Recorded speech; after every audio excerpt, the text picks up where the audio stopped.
weekly in-depth view of agriculture up close. This is In the Field.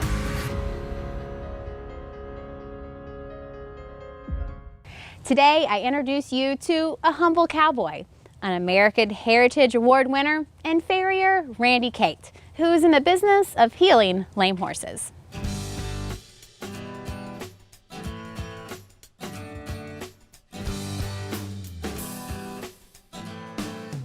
Hey, Randy. Hi. Nice to meet you. Good to meet you. Nice to meet you, Colton.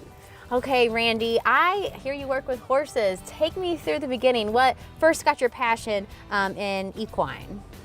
Well, I grew up around horses, and I always liked them, and I got interested in helping lame horses too, and then I've worked with Mustangs through the years quite a bit, but I just like working with animals. I'm a big animal lover, so.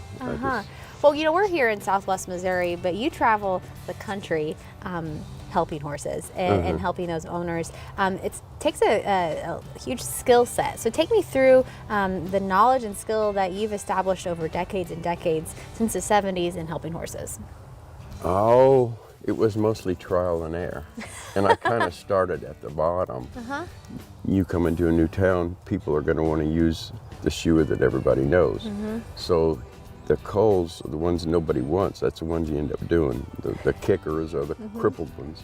So I through trial and error, I've gone through a lot of these rough fighting horses and learned how to handle them, and then also the crippled ones. Horses founder. And typically, historically, when a horse founders, meaning their feet go bad, they're euthanized. There's no purpose. And over your tenure as a farrier, as kind of a horse whisperer, you have developed a cure to fix that. And so that's what we're going to learn today. What horses do you have in store to show us kind of the art of how you heal horses? Okay, now we have a foundered horse here that Patty has rescued and brought over here that has severe founder. Now it's so bad that the outer wall, which we would normally nail to, is broken off. So we cannot shoe that horse today, but what we're going to do is mechanically realign the coffin bone, which is a bone inside of the hoof that has dropped. Okay. We're going to realign that from the outer part of the hoof. Okay, let's go see it. Okay. So Randy, when you are first given a rescued horse that's foundered or lame, what first things are you looking for in identifying the course of action, your treatment? A lot of times it's the stance of the horse, and you just obviously see that there's a lot of overgrowth there. But the stance of the horse, you can tell they're in pain. You can look at their eyes and see they're in pain.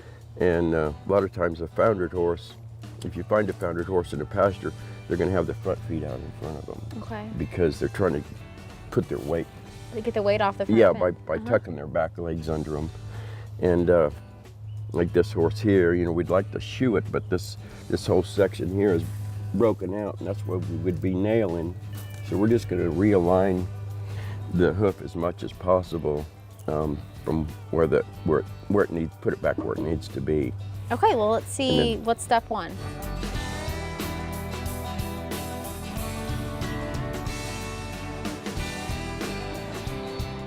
So from today, how long will the overall rehab of this horse potentially take? Well, normally a hoof would grow, it takes a year to grow from here to here normally. But Farrier's formula has got a product that you feed along with your horse. Say if you had this horse on a couple flakes of alfalfa, a day. High protein diet. Yeah, high protein diet. You can get some healthy hoof growth because that foot is protein. The hoof is made from protein.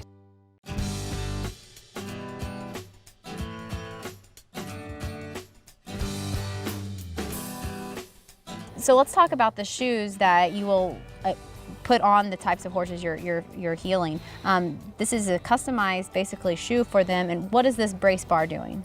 This is a bar that we pretty much it does not touch the sole, but it shields the tender area. And we locate it with a set of like testers like this. We locate the area. You put pressure on it and find out where the tender area is. Okay. And that's where we shield this.